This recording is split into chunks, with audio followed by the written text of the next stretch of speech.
Buenos días, amados hermanos y amigos que nos siguen por las redes sociales y que están dándole continuidad a esta serie que hemos iniciado en busca de Dios. Hemos de recalcar que estamos basándonos en el material del libro En busca de Dios de Nancy DeMoss. Bien, hemos estado aprendiendo la importancia, la necesidad de un avivamiento en nuestra vida personal. Qué importante es que el Espíritu Santo, el mover del Espíritu Santo en nuestras vidas sea una realidad. Que realmente estemos experimentando la vida gloriosa de los hijos de Dios. Bueno, si tú y yo no lo estamos experimentando, es un buen momento para que nosotros oigamos la palabra de Dios y podamos someternos a los principios de Dios para volver a experimentar y vivir una vida en avivamiento. Ese fue el primer tema que vimos ya un buen rato, la necesidad de un avivamiento personal, la necesidad de un avivamiento familiar y, por qué no decirlo, la necesidad de un avivamiento en nuestra nación. También vimos cómo la humildad era necesaria para poder prepararnos para un avivamiento. La humildad no está en el corazón del hombre, es algo que está fuera de él. Por naturaleza, por la naturaleza caída que tenemos, solemos ser altivos, soberbios y obstinados. Pero cuando Dios empieza a trabajar en el corazón de nosotros, la humildad se vuelve una realidad. Esta humildad debe desembocar en algo práctico, en la necesidad de ser honestos con nosotros mismos, con Dios y con las personas que nos rodean. Qué importante es el ser honestos, el no vivir vidas dobles, vidas fingidas, sino mostrar la realidad de quiénes somos realmente y cómo vivimos. Parte del pecado consiste en escondernos, en ocultarnos, por miedo a ser rechazados, por miedo a ser juzgados. Lo cierto es que es importante el venir con honestidad ante Dios y ante los demás. También veíamos la necesidad de vivir una vida de arrepentimiento. Significa esto estar dispuestos a tener una apertura en nuestra manera de pensar para poder conformarnos a la voluntad de Dios. Una persona que vive en arrepentimiento es una persona que está sensible al Espíritu Santo, quien con la palabra de Dios va haciéndole ver cuál es la realidad de su vida, y él entonces decide cambiar de dirección. El arrepentimiento, como decían los jóvenes en su programa Reset, es una buena ilustración, porque este término Reset significa reiniciar. ¿Qué es lo que hace el arrepentimiento? De la misma manera como nosotros, alguna máquina, alguna computadora, algún celular, alguna cámara digital, solemos en algún momento resetearlas, es decir, darles un reinicio. Y de la misma manera necesitamos nosotros vivir ese reset en nuestras vidas. En ocasiones nos hemos desviado de Dios, de su palabra, y es necesario reiniciar, es necesario pararnos y redirigirnos hacia Dios nuevamente. Bueno, esto es posible por la gracia que Dios nos manifiesta en Jesucristo. La gracia es aquel don que Dios nos da para cada uno de nosotros que no merecemos ser perdonados, ser bendecidos de parte de Él. La gracia es esa actitud de Dios hacia nosotros, ese amor incondicional, pero que definitivamente no tolera el pecado en nosotros. Bueno, hoy estaremos abordando el tema acerca de la santidad. Y precisamente la gracia tiene que desembocar en la santidad. La gracia que Dios nos otorga, el favor que Dios nos otorga, el perdón que Él nos da, debe conducirnos a vivir vidas rectas, vidas santas, vidas conformes a los principios que están en la palabra de Dios, la Biblia. Bueno, en este intento, llamémosle así, muchos cristianos bien intencionados, con muchas ganas y deseos de querer agradar a Dios, ocupan sus propias fuerzas para agradarle a Él. No tarda mucho tiempo en que nos damos cuenta de que no es suficiente lo mejor de nosotros para poder agradar a Dios. Hay quienes tienen miedo de vivir y predicar la gracia porque piensan que la gracia es permisiva con el pecado. Conozco a muchas personas, amigos cristianos, que cuando oyen hablar de gracia, ellos tienen temor, porque ellos relacionan la gracia como una licencia para pecar. Y por eso ellos prefieren vivir una vida de moralismo, es decir, una vida donde ellos se sujetan a los mandamientos y ordenanzas de la palabra, pero en sus propias fuerzas. Lo cierto es que la gracia, quienes la entendemos bien, y la Biblia así la explica, la gracia no es permisiva con el pecado. Dice Tito 2, capítulo 2, versículo 11 y 12. Porque la gracia de Dios se ha manifestado para salvación a todos los hombres, enseñándonos que, renunciando a la impiedad y a los deseos mundanos, vivamos en este siglo sobria, justa y piadosamente. Escúchame bien, con atención, hermano y amigo. Aquí la gracia que se ha manifestado para salvación nos enseña que debemos renunciar a la impiedad. Definitivamente la gracia no tolera vivir una vida de pecado. Quienes así lo entienden, no lo entienden de la manera correcta. La gracia siempre nos va a hacer que renunciemos a la impiedad, a todas aquellas cosas que se salen de los principios de Dios y a los deseos mundanos.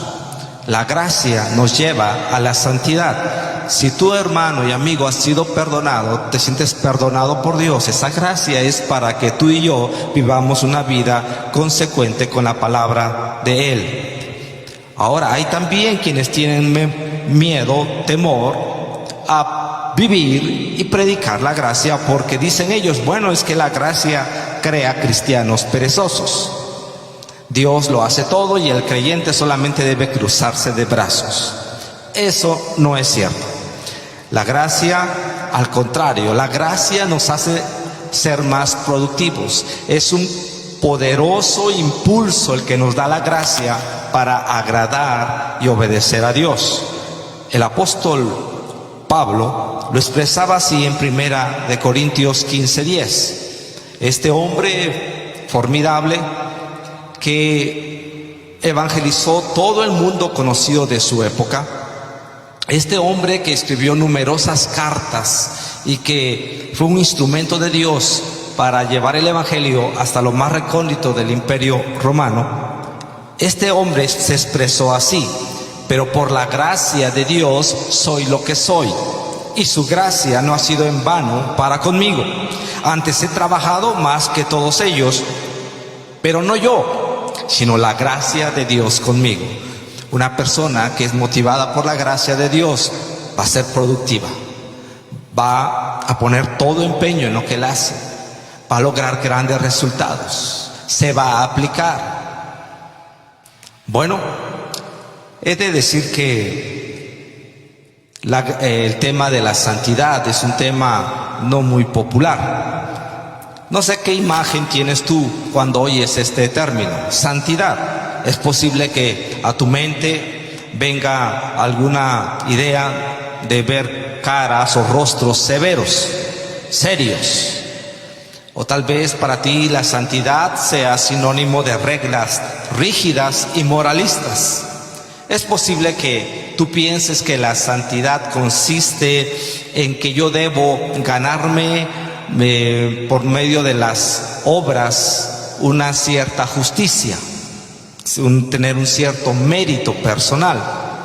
Lo cierto que la mayoría de nosotros relaciona la santidad con infelicidad, con el abstenernos de disfrutar, de disfrutar lo que Dios nos ha dado. Bueno, si hemos de buscar a Dios y vivir un avivamiento personal, te quiero decir que es todo menos aburrido.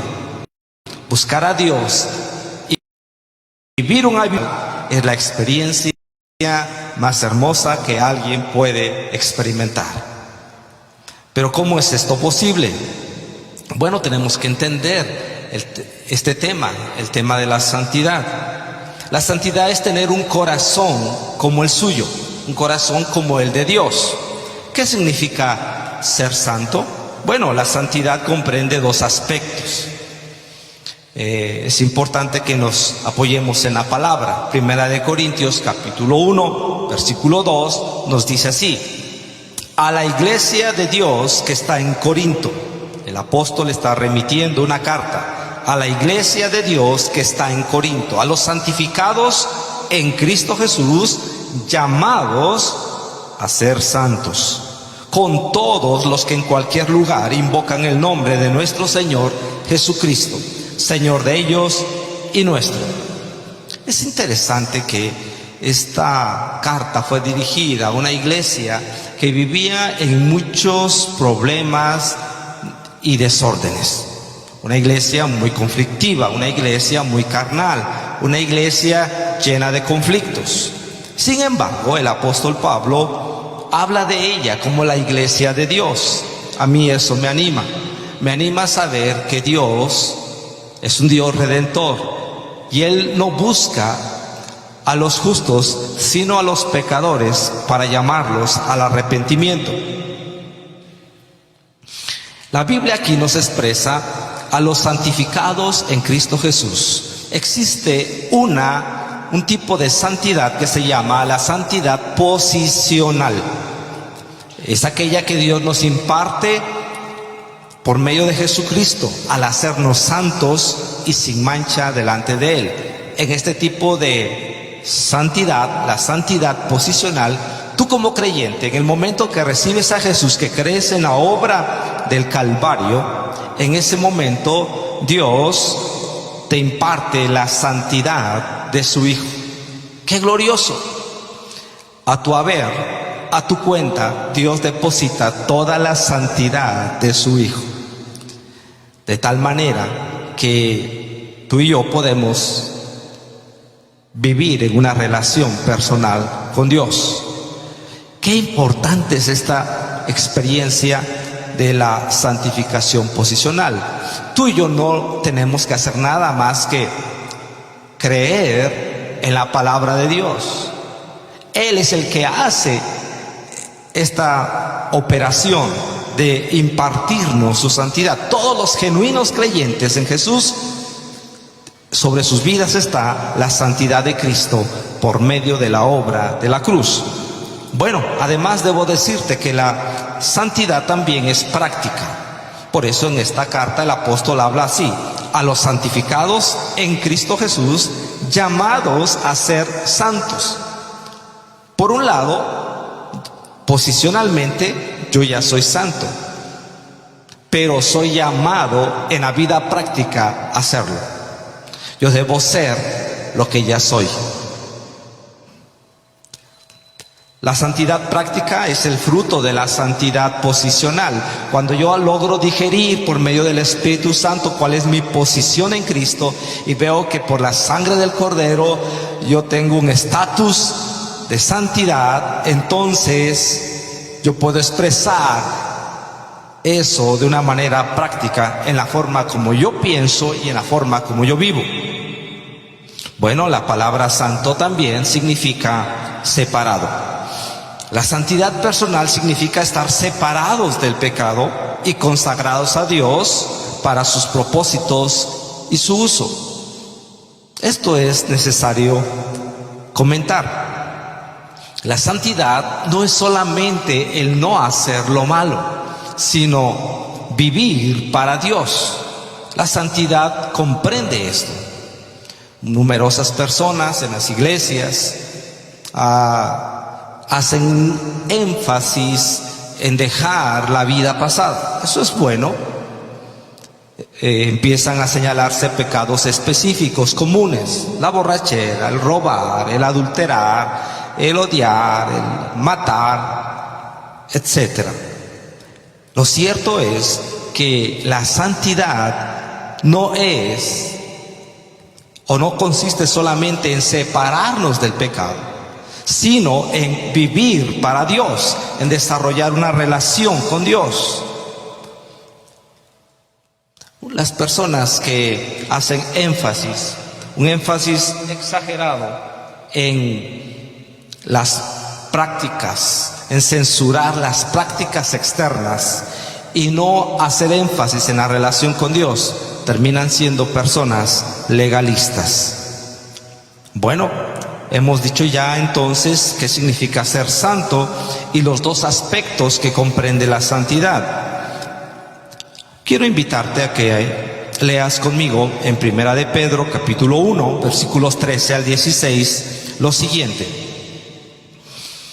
El apóstol Pedro está dirigiendo esta carta a los expatriados, aquellos creyentes que habían sido dispersados por todo el imperio romano. Estaban siendo perseguidos, pero el apóstol Pedro, a través de esta carta, les anima a permanecer firmes en la fe a pesar de los sufrimientos. Y el apóstol Pedro se expresa así: por tanto, ceñid los lomos de vuestro entendimiento, sed sobrios y esperad por completo en la gracia que se os traerá cuando Jesucristo sea manifestado.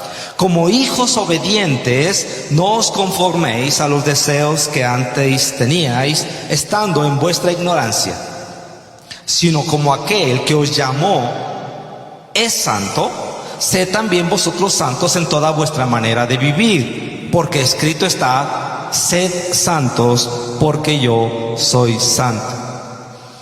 Antes de considerar brevemente el texto, observemos lo siguiente: el lenguaje puede ser pasivo o activo.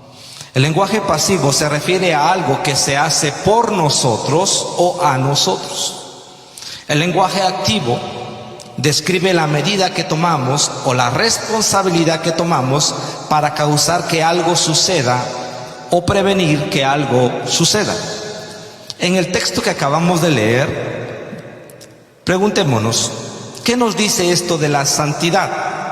Bueno, ¿es activa o es pasiva? Lo que nos está diciendo este texto es que nosotros tenemos una participación activa en la santidad. Si bien es cierto que Dios nos ha dado una posición en Cristo, esa posición debe animarme, debe motivarme para que yo sea quien practique la santidad. Si tú observas los verbos que están en este pasaje de Primera de Pedro, capítulo 1, versículo 13 al 16, descubrirás que debemos cooperar activamente con Dios para ser santos.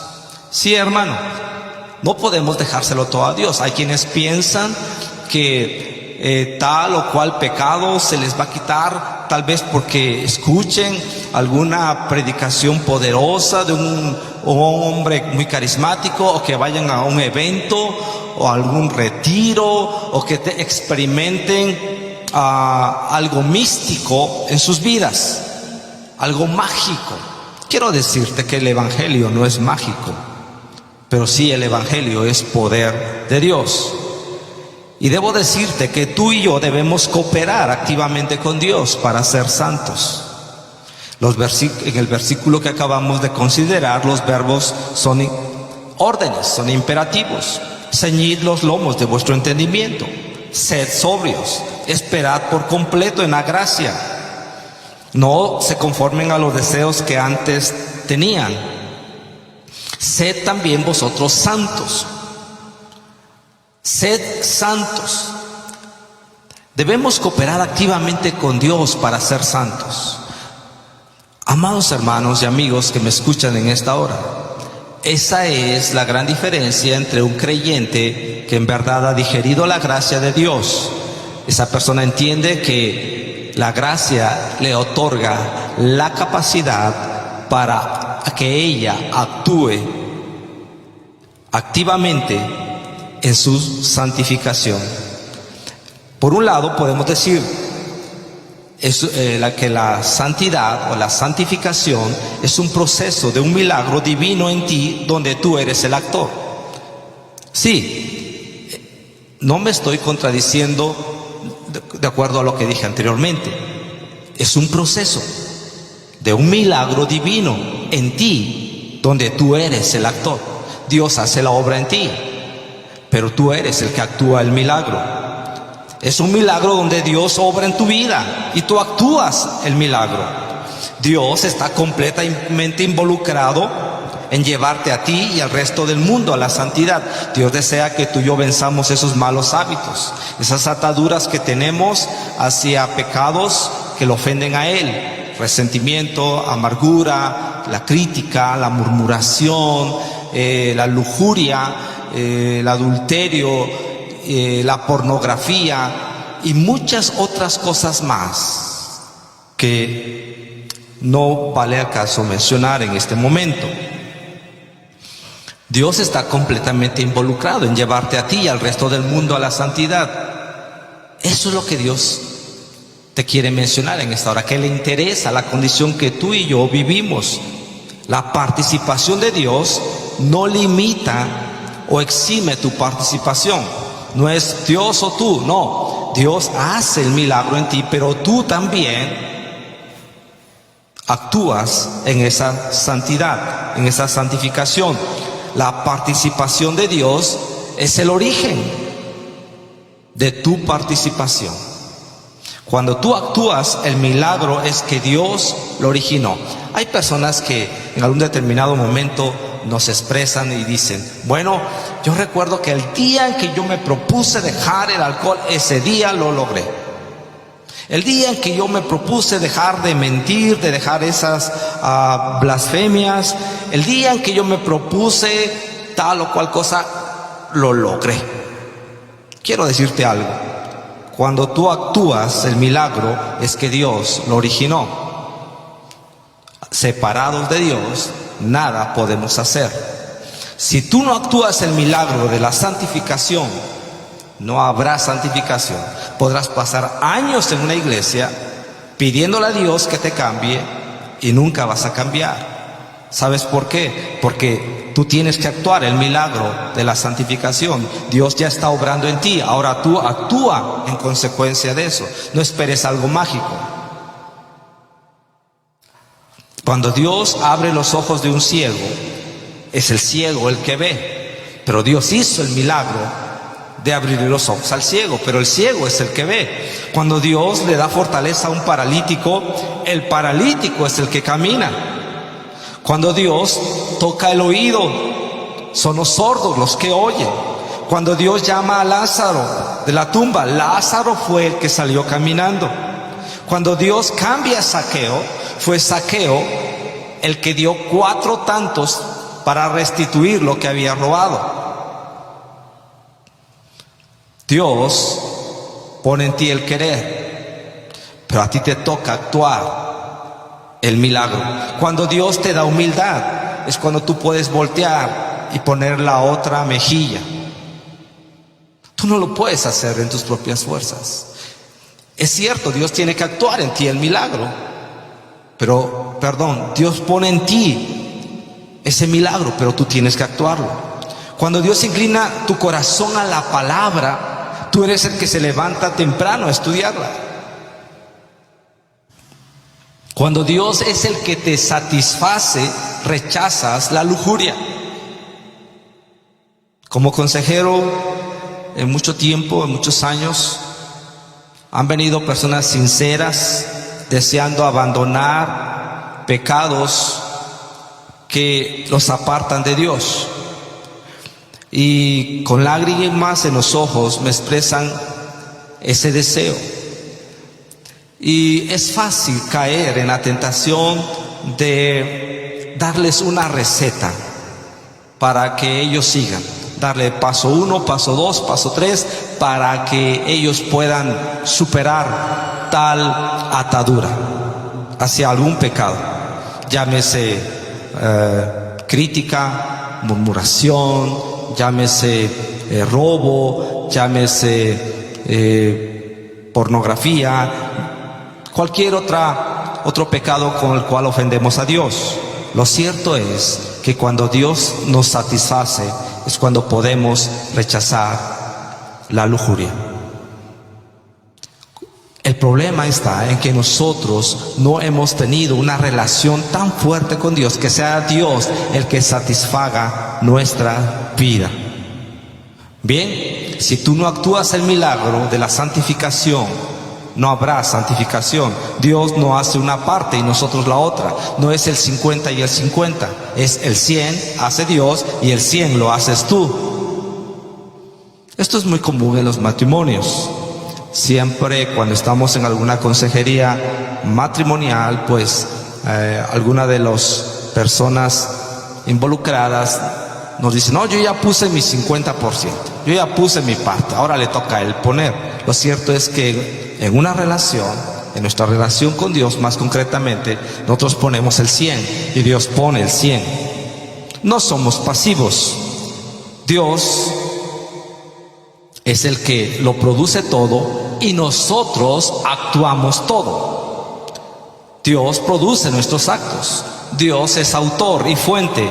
Nosotros somos los actores de lo que Dios ya está haciendo en nosotros. Dios produce nuestra santidad y nosotros actuamos esa santidad.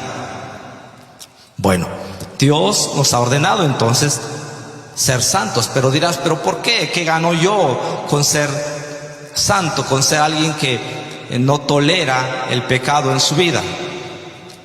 Bueno, la primera motivación que nosotros tenemos es la que Dios mismo nos expresó hace rato en Primera de Pedro: sed santos porque yo soy santo, para ser como Él. Eso es lo que Dios anhela. Está en su naturaleza la santidad. Es uno de los atributos que la Biblia recalca numerosamente: la santidad de Dios. Se habla de Él como el 3 veces santo. Somos animados por Dios a ser santos porque Él lo es. Y si eres un hijo de Él y tienes su naturaleza, en ti va a haber ese deseo, ese impulso, ese anhelo de vivir una vida de limpieza y de pureza interior para agradarlo a Él. La segunda motivación que nos hace, la Biblia nos registra, es para estar preparados para el regreso del Señor Jesucristo. Por eso Primera de Tesalonicenses 5:23 dice: y el mismo Dios de paz os santifique por completo, y todo vuestro ser, espíritu, alma y cuerpo sean guardados irreprensibles hasta la venida del Señor Jesucristo. Muchas personas se preocupan por vivir unas vidas correctas. Son personas muy morales. Pero yo me pregunto, ¿qué es lo que les motiva a ellas a vivir una vida recta, una vida ejemplar, una vida moralista? Pues es posible que se porten bien porque no quieren sufrir malas consecuencias. Eso es bueno, pero eso no es santidad. Hay quienes no pecamos por las consecuencias que esto va a traer en nuestras vidas, porque tenemos miedo a ser descubiertos. Eso no es santidad. Santidad no es vivir en abstinencia. Yo me imagino que hay muchos cristianos viviendo en abstinencia. Están aguantando nada más. Eso no es santidad. Eso no es lo que Dios quería para ellos. Eso es lo que Dios no quiere para ellos. Eso es lo que promueven las religiones. La religión promueve que tú te controles a ti mismo nada más y que te aguantes, que vivas en abstinencia.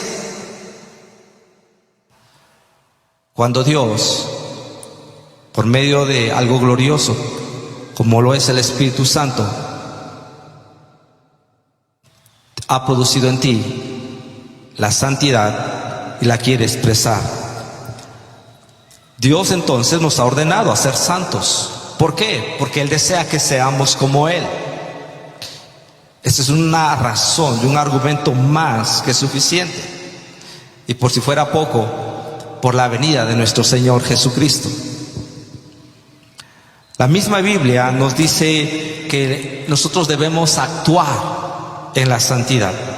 Por eso la Biblia dice: no impongas con ligereza las manos a ninguno, ni participes en pecados ajenos.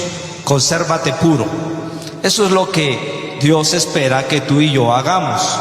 No impongas con ligereza las manos a ninguno, ni participes en pecados ajenos. Consérvate puro.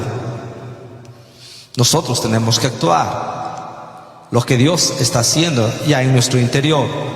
Dice 1 Corintios 15:34: velad debidamente y no pequéis, porque algunos no conocen a Dios. Para vergüenza vuestra lo digo. Esta es la realidad en muchas vidas, en muchas familias, en muchas iglesias. No todos los que asistimos somos realmente cristianos. Aquí el apóstol está diciéndole a la iglesia de Corinto: velad debidamente y no peques. Debemos estar alertas, estando conscientes de que no debemos deshonrar a nuestro Dios. Dice 2 de Timoteo capítulo 2 versículo 19: pero el fundamento de Dios está firme, teniendo este sello: conoce el Señor a los que son suyos, y apártese de iniquidad todo aquel que invoca el nombre de Cristo. Es verdad, apártese de iniquidad todo aquel que invoca el nombre de Cristo. Desgraciadamente hoy, con el ánimo de llenar los auditorios y de tener más seguidores, muchos diluyen el Evangelio de Jesucristo. Hay iglesias que ya no mencionan la palabra pecado, la consideran una palabra arcaica, antigua, obsoleta, propia de la Edad Media. Ya no se quiere hablar de lo que la Biblia menciona como pecado.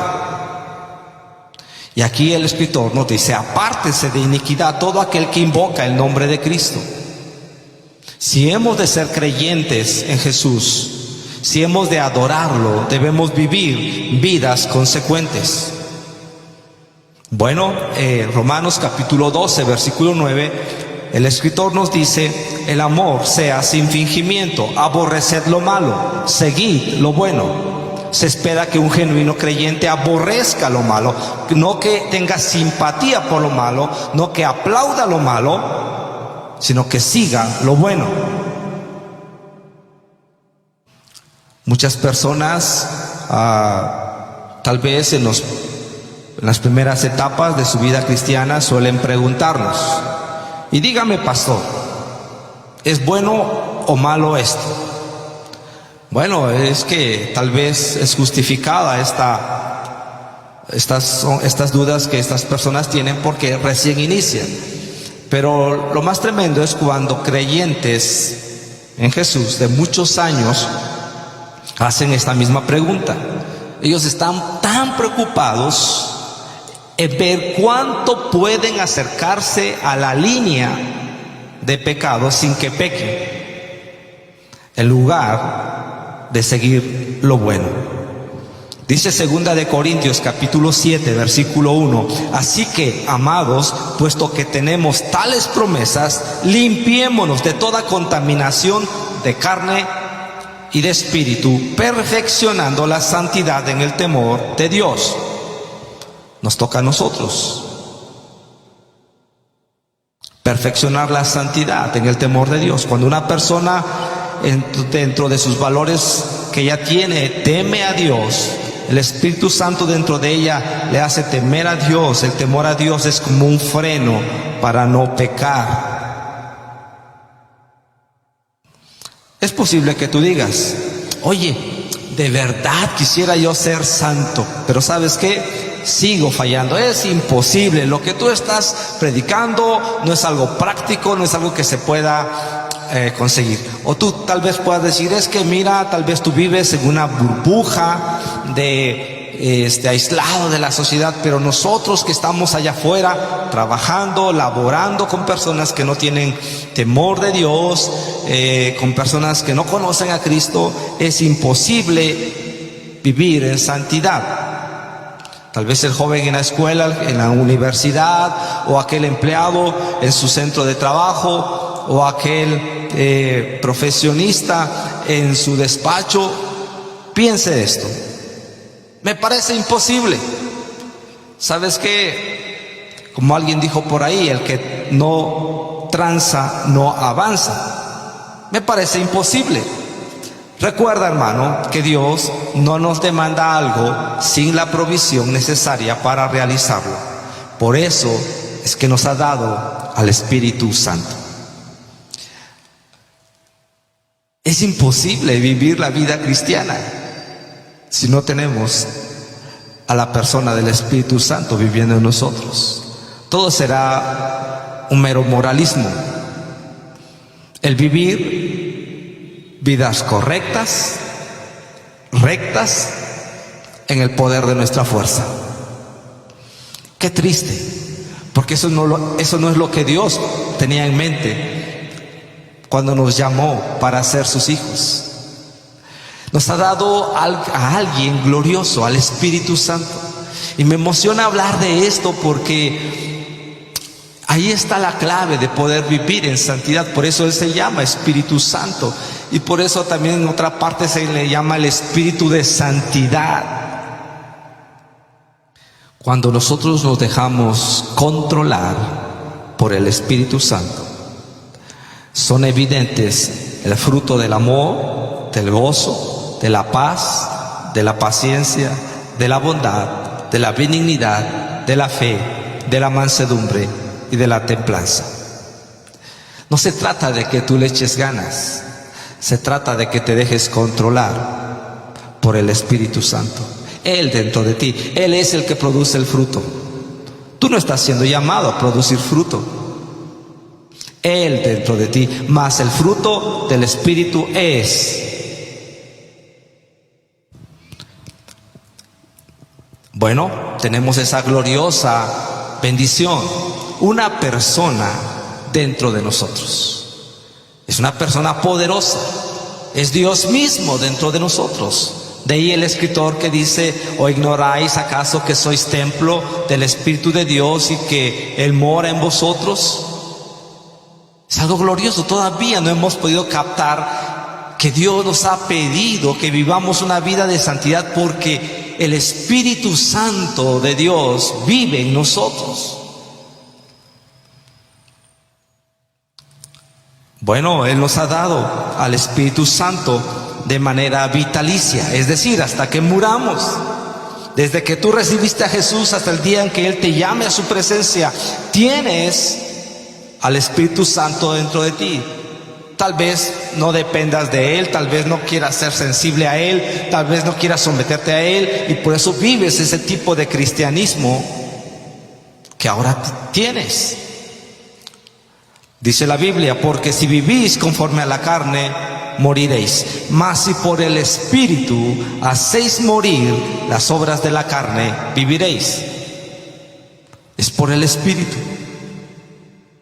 Es por el Espíritu. Notemos en Primera de Tesalonicenses, capítulo 5, versículo 23, este pasaje tan hermoso donde el apóstol Pablo, después de haber dado una serie de mandamientos y de haber hecho una oración, ahora el apóstol Pablo nos hace y nos recuerda una gran promesa. Dice así, fiel, dice el versículo 23 y 24, y todo vuestro ser, espíritu, alma y cuerpo sean guardados irreprensibles hasta la venida del Señor Jesucristo. Y agrega él en el versículo 24, fiel es el que os llama, el cual también lo hará. Qué gloriosa promesa tenemos nosotros. Esa gloriosa promesa de que sí se puede. ¿Por qué? No porque tú seas un gran creyente, no porque tú seas una persona excepcional o de gran voluntad, no porque seas una persona inteligente o muy sensible a Dios. Fiel es el que os llama, es por el carácter de Dios, es por la fidelidad de Dios que Dios va a seguir haciendo la obra en tu vida. Él es fiel, Él no va a dejarte, Él va, lo cual Él te apartó. Fiel es el que os llama. Esto es para los llamados, aquellos que son creyentes en Jesús. No pretendas vivir la vida cristiana si no has sido llamado, porque es imposible, es frustrante, es desgastante. Pero si tú eres un llamado, eres una llamada de Dios, te puedo decir que Dios se ha comprometido a terminar la obra en tu vida. Y dice, fiel es el que os llama, el cual también lo hará. Es algo seguro. Ya para concluir, tendríamos que decir que cuál sería el corazón de este asunto, el asunto de la santidad. La verdadera santidad, te debo decir que es un asunto del corazón. No es algo externo, no es aparentar, no es observar, no es vivir un moralismo. Por eso Jesús, en su época, cuando le tocó hablar a aquellos líderes religiosos, les dijo así: ay de vosotros, escribas y fariseos hipócritas, porque limpiáis lo de fuera del vaso y del plato, pero por dentro estáis llenos de robo y de injusticia. Eso es lo que hace el moralismo, eso es lo que hacen las religiones: limpiar por afuera del vaso y del plato, pero toda aquella inmundicia que hay dentro, ahí se queda. El Espíritu Santo ha sido enviado por Dios para que vivamos una vida de santidad. Él no tolera lo inmundo que hay en nosotros. Y si queremos un avivamiento, queremos un despertar espiritual, hemos de ser sensibles a ese redargüimiento que Él está haciendo en nuestras vidas. No podemos seguir negando que no hemos pecado. No podemos seguir negando que no estamos pecando. Es el Espíritu Santo el indicado para mostrarnos, para convencernos. Yo no pretendo convencerte en esta mañana. Es tarea del Espíritu Santo convencerte de pecado y convencerme a mí de pecado también. Y Él es poderoso para hacerlo. Y Él no te humilla, Él no te ridiculiza, Él no te evidencia delante de los demás. Él te habla a tu corazón.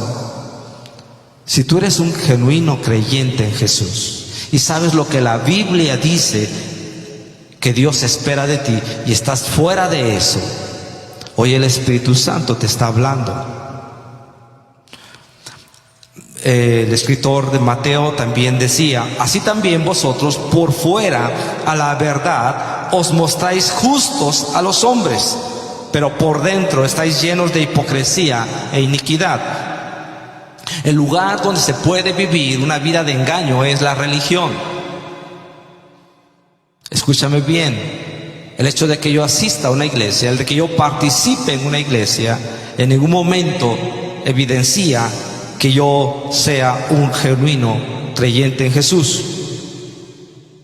Estos hombres se mostraban justos por afuera, eran intachables, eran de buen testimonio, ante los ojos de los demás se veían bien, cumplían. Pero ¿cómo estaba el corazón? ¿Qué había dentro de ellos? A Dios le interesa tu corazón, el estado de tu corazón. ya no sigamos viviendo vidas de apariencia, porque no mostramos esa humildad para reconocer que el Espíritu Santo está hablando a nuestras vidas. Y sabes que me llena de gozo el hablarte de este tema, porque la santidad es un resultado de vivir en la gracia de Dios. No es algo que yo quiero decirte que tú tienes que producirlo, no. Si tú has experimentado la gracia de Dios y la estás experimentando, la santidad es un resultado. Hoy yo no te estoy animando a que hagas resoluciones, promesas. Simplemente, si tú eres un genuino creyente en Jesús, el Espíritu Santo está dentro de ti y te está indicando lo que tienes que hacer. Tú tienes que actuar. Él hace el milagro, pero tú actúas ese milagro. El milagro, ¿qué milagro dirás? El milagro de aceptar que estamos mal. El milagro de decir me equivoqué. El milagro de decir estoy pecando, estoy deshonrando a Dios, estoy deshonrando a mi familia. Ese es un milagro. Que alguien lo reconozca, que alguien lo reconozca a la luz de la palabra de Dios y a la luz del Espíritu Santo, y que entonces pueda volverse al arrepentimiento. Quiero decirte que hay un gozo cuando una persona busca santidad, hay gozo. Por eso la imagen que tenemos de una persona que vive en santidad, nos imaginamos una persona seria, aburrida, una persona malhumorada, que no disfruta de las cosas que hay en el mundo. Llevamos una idea bastante equivocada. Los gnósticos, que era un grupo filosófico que existió en la época del apóstol Pablo, ellos hacían énfasis en que el cuerpo en sí era pecaminoso y que todo lo que suponía los placeres del cuerpo pues lo era. Y entonces ellos no podían pensar que el cuerpo pues fuera un instrumento simplemente neutral. Ellos lo relacionaban con el pecado. ¿Por qué te hago este comentario? Porque hay quienes han pensado que vivir para Dios es vivir una vida donde reprimen sus emociones, donde no pueden disfrutar, donde no pueden gozar de lo que Dios ha creado. Quiero invitarte ya para terminar en el Salmo 4, algo que es sumamente hermoso. Salmo 4, versículo 1, versículo 3, versículo 5. Dice el escritor: respóndeme cuando clamo, oh Dios de mi justicia. Cuando estaba en angustia, tú me hiciste ensanchar. Ten misericordia de mí y oye mi oración. Sabed pues que Jehová ha escogido al piadoso para sí. Jehová oirá cuando yo a él clamaré. Ofreced sacrificios de justicia y confiad en Jehová. Pero ahora lee el versículo 7, que es impresionante.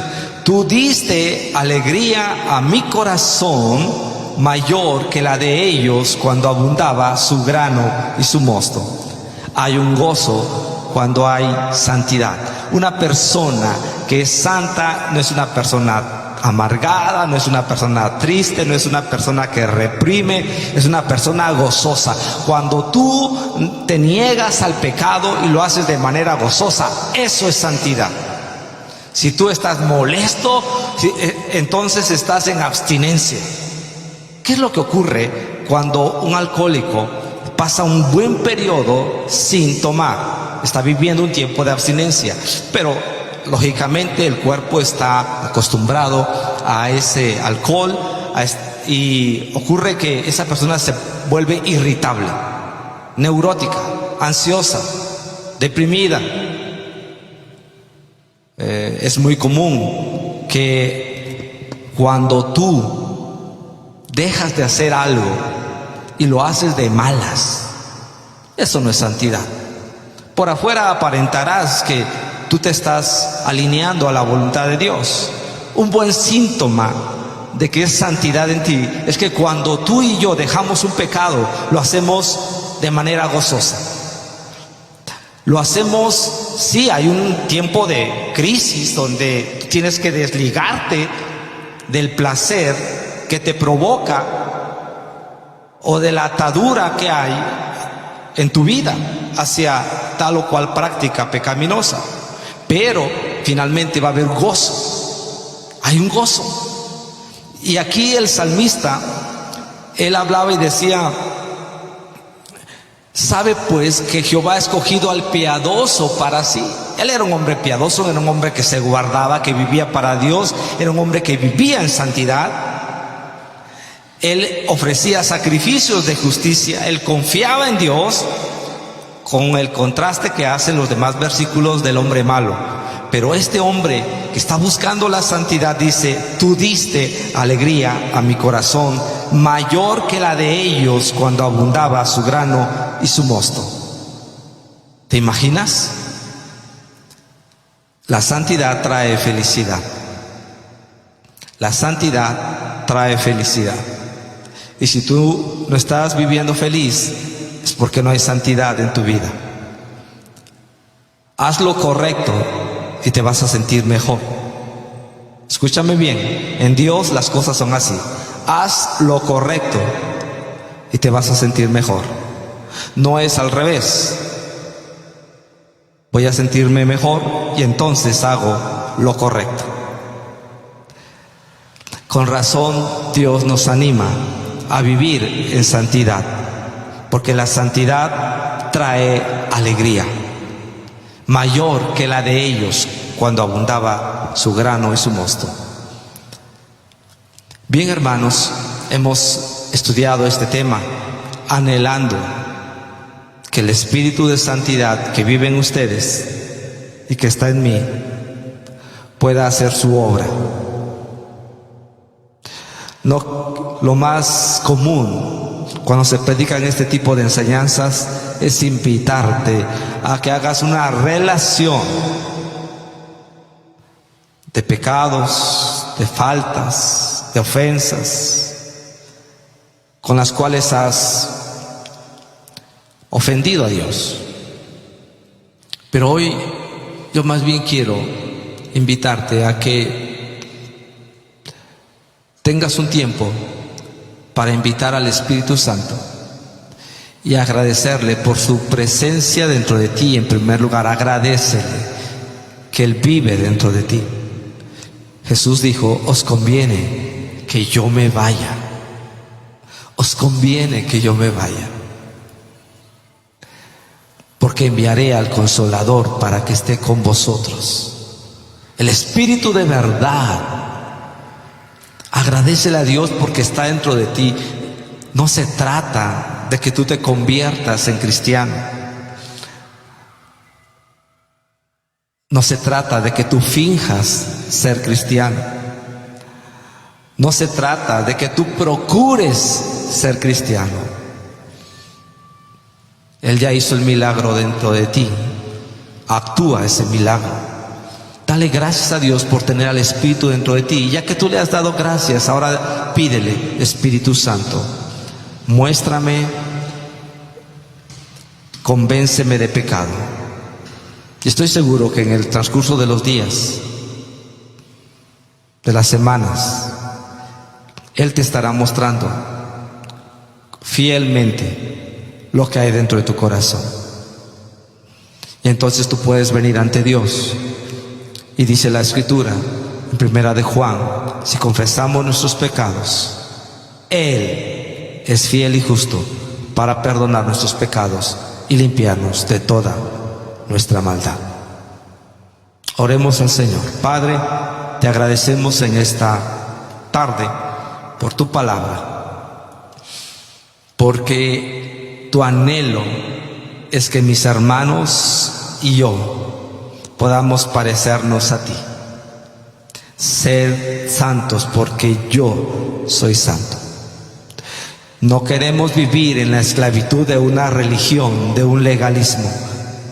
Queremos vivir en la libertad gloriosa de los hijos de Dios. Y esa libertad solo la da el Espíritu Santo en nosotros. Amén. Bien, hermanos, hemos dado por terminado este tema de la santidad y los invitamos a que nos sigan como lo han hecho. Animen a otros hermanos que tal vez no sepan que estamos compartiendo esta serie, que seguramente seguirá siendo de bendición para todos los que la oímos. Bendiciones, hermanos. Hasta la próxima.